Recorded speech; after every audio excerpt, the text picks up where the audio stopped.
What is an Area 51? Was the moon landing staged to sell more horoscopes? And what really happened at a certain bridge in PUBG in a casual PewDiePie stream?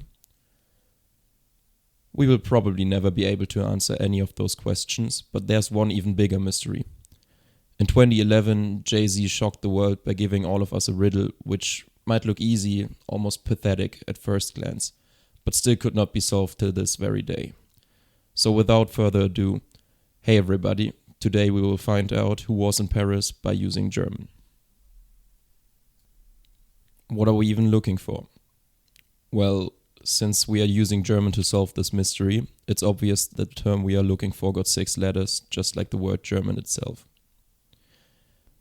But if we want to find out who was in Paris in 2011, we should probably first think about who was in Paris even longer ago. Good thing I briefly remember from my history class that there was this guy with the funny mustache who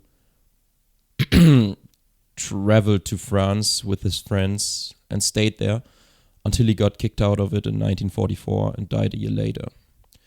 If you now add up the digits from 1944 plus the 1, you get the number 19, which gives you the N, aka the 19th letter of the alphabet. Since we now know who was in Paris before, the next step is to find out who is not in Paris right now, which is surprisingly easy. I mean, I don't know about you guys, but I am almost 100% certain that I am not in Paris. Clearly, our second part would be ich, but since we are answering an English question and these guys can't pronounce the ich, we need to remove those two and just get the I. Now, most of you guys should probably know basic geography and thus are aware that France and Germany are neighbors. Yep, I'm looking at you Americans out there. Little crash course, here's Germany, here's France.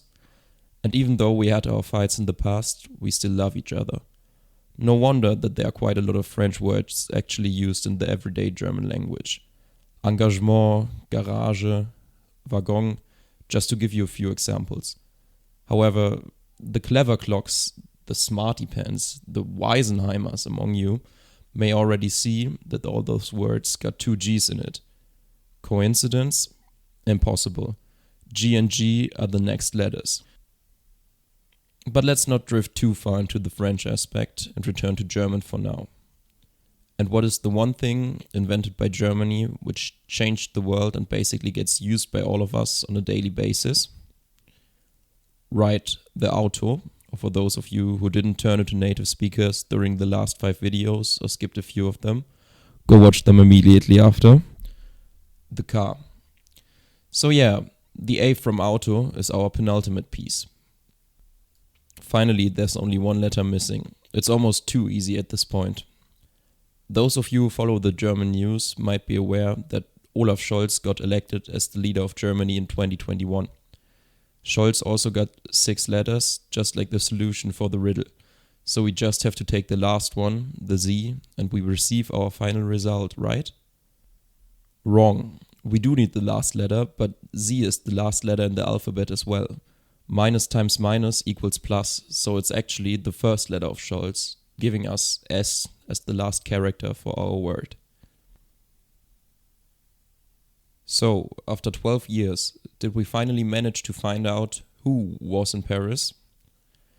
Well, since I didn't want to get bullied in school even more, I never attended a spelling bee, so I have no idea in what word those letters may result. But hey, if you successfully graduated college, there's a slim chance you might be able to solve this mystery.